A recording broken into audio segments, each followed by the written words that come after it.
Thank you very much. It's a great pleasure to be here, and to be here at this Telegraph Cybersecurity conference. At least I presume I'm in the right place. It seems to say so up here. I'm very grateful for the Telegraph for hosting this event and for inviting me here to what is a key conference on cybersecurity. As we're guests of the Telegraph, I thought I'd start by telling a story about the Telegraph, not the newspaper, but the technology. And I think it's a telling story for our times, because a century ago, when the First World War was raging, and Allies were desperate to bring America into the war, nothing seemed to be working. And then in January 1917, the German ambassador to Mexico received an encrypted telegram from Berlin, and it instructed him to offer the Mexican government money and diplomatic support in return for an audacious attempt to invade the United States. But this message was subject to one of the first and perhaps most influential cybersecurity breaches in history. Because it didn't matter that the idea was half-baked or that the Americans had no interest in invading Arizona. The contents were revealed, and American opinion was outraged, and shortly afterwards Congress voted to join the war. And why did Germany entrust such a sensitive message to Western Union, which was then, as now, a wire transfer company? Because they had failed to anticipate and understand their network vulnerabilities. The subsea cable on which they transmitted the message to their ambassador in Mexico did not travel directly from mainland Europe. Instead, it went through Britain, and it stopped off at Land's End, where the signal was boosted before being transmitted to America, and where British naval intelligence listened in on the traffic. That was almost 100 years ago. And after war had broken out then, all these diplomatic telegrams that were collected were passed down to what was called Room 40 and is now GCHQ. So I tell this story as a warning against complacency, that your communications might be secure. And in fact, I've been to the beach hut in Land's End, where the cable, after which the dollar-sterling exchange rate is also named, where the cable goes under the sea. And it's striking to think it was an act of a cybersecurity breach that led, directly or indirectly, to America joining the First World War, and therefore the victory that we had. And of course, things are very different then.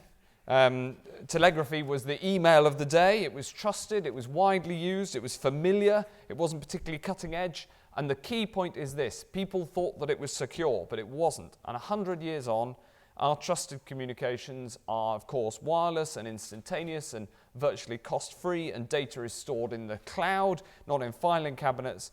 And this has changed the world beyond recognition, and in my view, it's changed the world emphatically for the better. But it does mean that our vulnerabilities to cybersecurity are greater than ever before. GCHQ itself has changed and updated. GCHQ has now, as of last week, joined Twitter, so they can now follow you on Twitter, those of you they weren't following already. But we've got to be alive to this new vulnerability.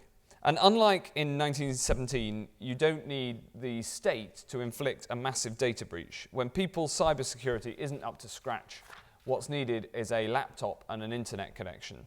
So the tech may have got smarter, but the biggest weakness in any system remains the human beings. Last year, 2/3 of large businesses in the UK experienced a cyber attack. Almost a quarter suffered a breach in the last month. This matters because we're one of the world's leading digital nations. 12.5% of our economy is conducted online. No other country does more per head of population than e-commerce. And in government too, we've begun to upload the state, to use technology, to build more responsive, more user-centric public services. I call it the smartphone state. We're only in the foothills of this revolution. Smart energy, networked cities, quantum computing, they've all got huge potential. But to deliver on that promise, we need to protect and defend our digital society from those who wish us and it harm. And I just want to go into 3 things that are required for this strong cyber defense that we need. First, industry and government working together recognizing this is a shared responsibility and a duty that we owe our fellow citizens. Second, that we deliver on the commitment by equipping people with the right skills. And third, that we can and must turn our vulnerabilities into economic strength. So let me go through each of those in turn. First, it's vital to recognise that this is an issue for CEOs as well as spooks. The vast majority of the UK's critical national infrastructure is operated by the private sector. Power, water and telecoms, all of these things are crucial. Even outside that, our digital lives are in your hands. Everything that we do online, from our life savings to our holiday snaps, all of these things require private cybersecurity, not just government. I'm encouraged that in a latest poll, 2/3 of businesses say cybersecurity is a priority for senior managers. Frankly, I want to meet the other third. But there remains a gap between awareness and action. Only half of businesses we surveyed this year have taken steps to identify cyber risks. And make no mistake, the next data breach will happen. And it is your duty to make sure it's not your company splashed across the newspapers when it does.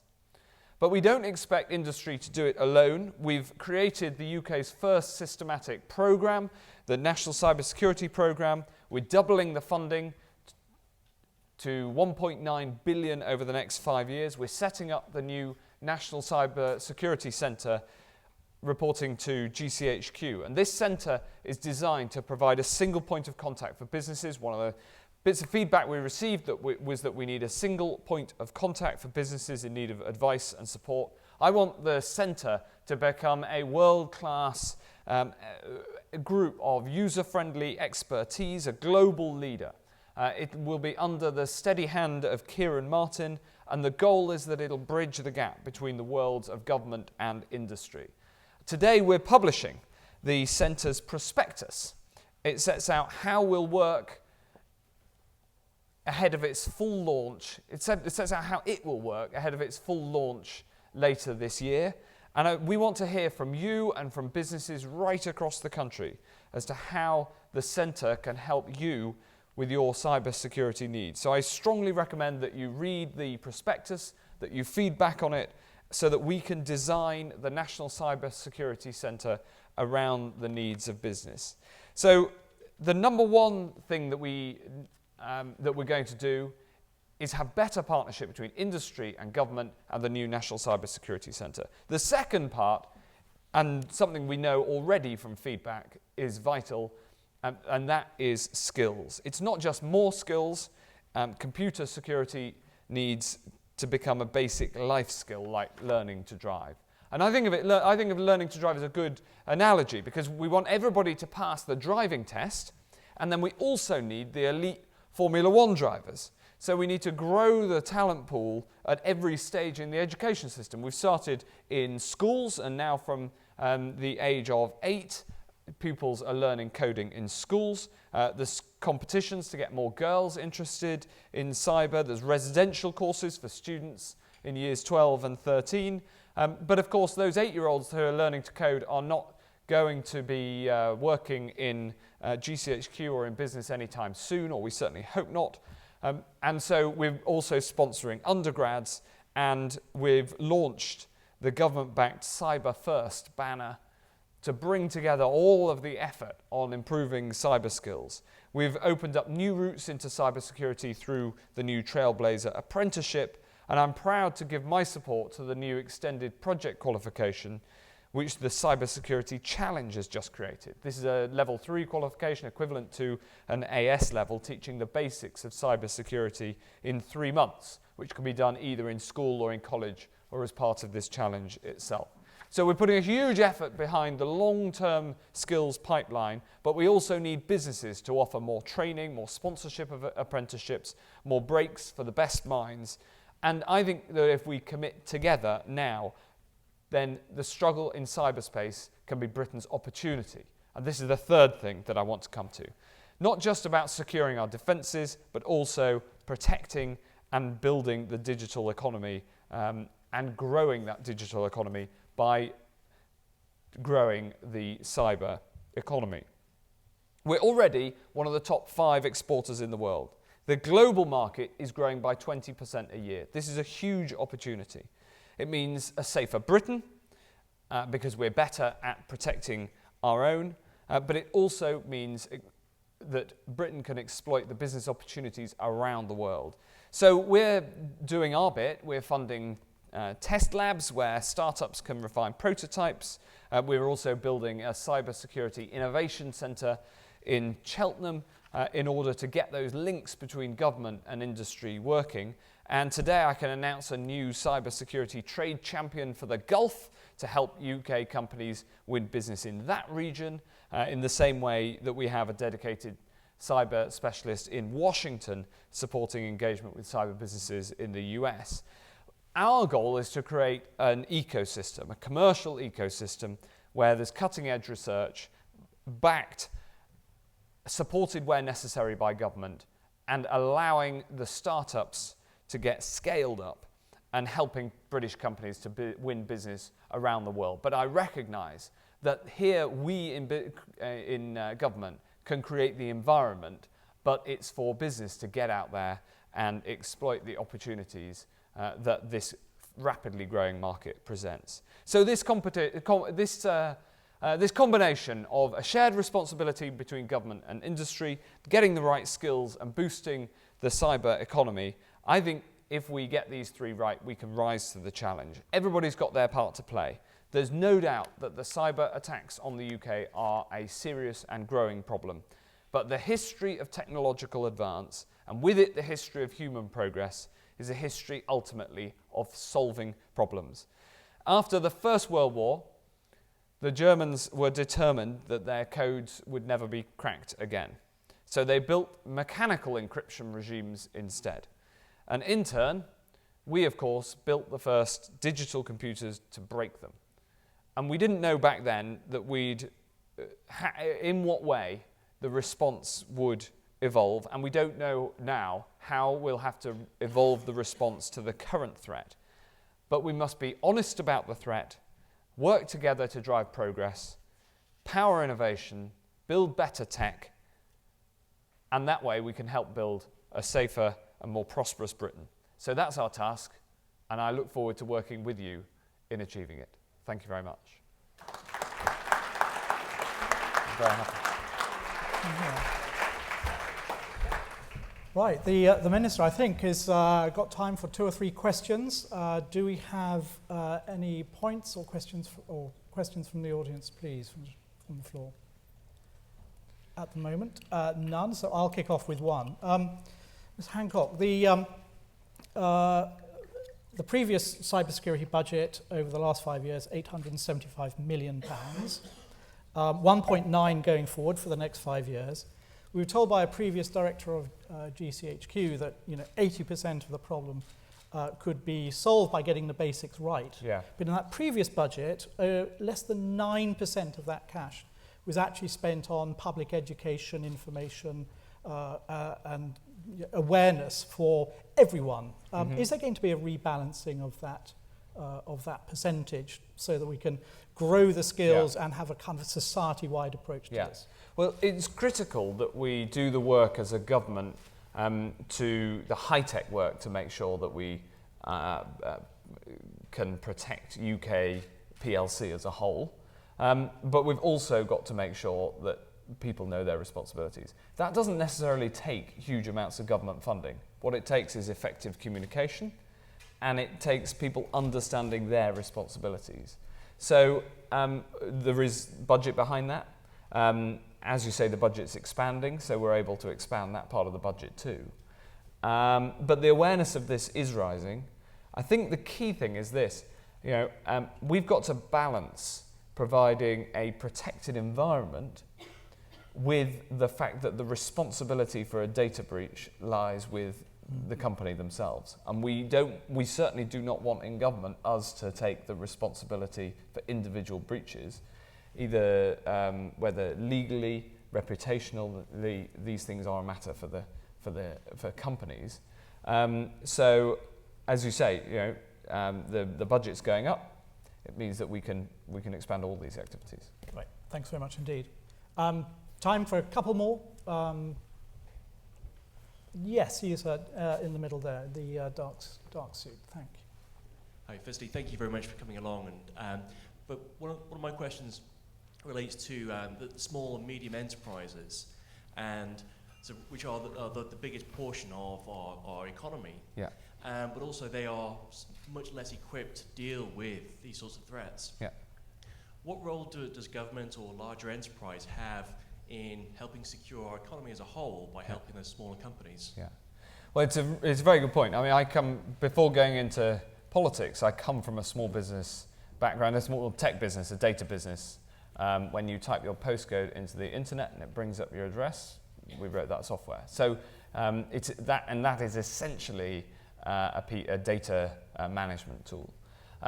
And a business like that, or like one of the vast majority of especially tech businesses, but all sorts of businesses that use the internet, doesn't have the big resources of the big guys. But there are huge amounts of commercial solutions available. And we reckon that about 90% of cybersecurity breaches involve human error. Right from the simplest, which is writing your password on a post-it note, all the way through to malicious human error, which is much less common but can be much more damaging. So again, a lot of the solution to this does not involve heavy cost. It involves good practice. It involves knowing that there's a problem. And that's why, from a government point of view, we're quite stark in our warnings here, because we want to make sure that everybody is aware of the scale of the problem. And one of the roles of large businesses is to communicate, whether they're through their supply chain or in other ways in which they almost inevitably interact with the SME community, communicate out that cybersecurity is a risk to everybody, and it's and for the big businesses, they can improve their own cybersecurity by improving the cybersecurity of the businesses that they interact with. There's a joke, isn't there, that there's only two types of businesses when it comes to cybersecurity. There's businesses that know that they've been hacked, and there's businesses that don't know that they've been hacked. And the more people who understand the level of reality behind that joke, the better. Yeah, we've been having some points about disclosure today about people who have been hacked or had another cyber loss, having a system of reporting that so we can get a more accurate picture of the cyber risk. Yes, and I pay tribute to Dido Harding, who of course went full disclosure, and although she had a really difficult period immediately afterwards, her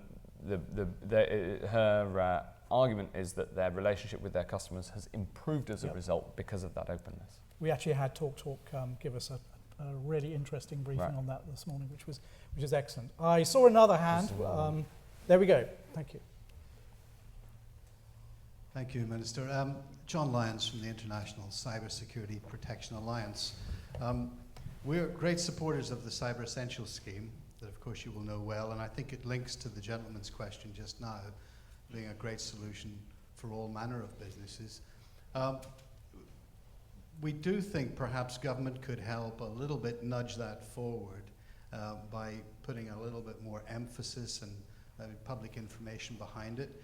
Because even if you talk to other government departments outside the Cabinet Office and others, they might not even be aware of the scheme themselves in relation to their own suppliers. So do you see that we could put a little bit more emphasis into the rollout of that program? Yes. And it'll be important when the National Cybersecurity Centre gets fully up and running, that it plays a part in doing that. So yes, there's a responsibility ministerially, but also the centre's job is to communicate this, the importance of the topic, but also some of the solutions like the Cyber Essentials scheme that are available both to businesses and to other parts of government, whether that's other departments or agencies and beyond. I think that point also came up because we had a really good brief from Chris Ensor from GCHQ this morning, who sort of said, here's some advice, how many people have seen it, and it all seemed very sound stuff, but I think that there's a point that probably not a lot of people knew that advice existed. So how do you actually signpost to where this authoritative and very useful advice is? I think maybe that's something for the National Cyber Centre. Well, the Centre is there precisely to respond to the criticism that I think we reasonably got, which was there's a whole diffuse area, a set of areas across government who are all dealing with little bits of cyber. And ultimately, because this is a relatively new policy area, as in, it didn't exist at all. Well, it existed 100 years ago, I suppose, but it didn't exist in a big way maybe 20 years ago, and even 5 years ago, it wasn't nearly as on the radar as it is now. So it's a new area of policy, and every different bit of government had understandably responded to it, saying, we know there's a cyber threat, we must do something about it, and now the job is to bring that all together with a single authority, the National Cybersecurity Centre, which will lead on this. Great. Sounds really exciting. Do you have time for one more, if it exists? I think we can just... one more. One more, let's go. Sorry, you in the centre over there. Thanks very much indeed, and that will be the last question. Thanks very much. Thank you. Good afternoon. I'm Ben Emsley from Symantec. Minister, the National Cybersecurity Programme has done some great things, and there's some great things coming. But in the 850 million that was pledged initially, there were some difficulties in articulating and then demonstrating the benefits of it. The financing has doubled. There's a lot more to go. So how does the government intend to measure the success of the programme going forward? Well, that's a very good question. All of the different elements of it have metrics that are measurable. Some of these are publishable, measurable statistics. Others of them are dealt with in within the agency space, and we have accountability mechanisms that involve Parliament but aren't public. But ultimately, there's one big metric, which is the impact of cyber breaches on UK PLC, both on government, where in central government we haven't had a serious and large data breach, and we want to keep it that way. And some of our friends and allies are not in that position, and we don't want to join them. And then also in industry as well, where we measure and publish statistics on both the level of attack and the level of successful attack, both of which actually are important metrics, neither of which we are directly we can directly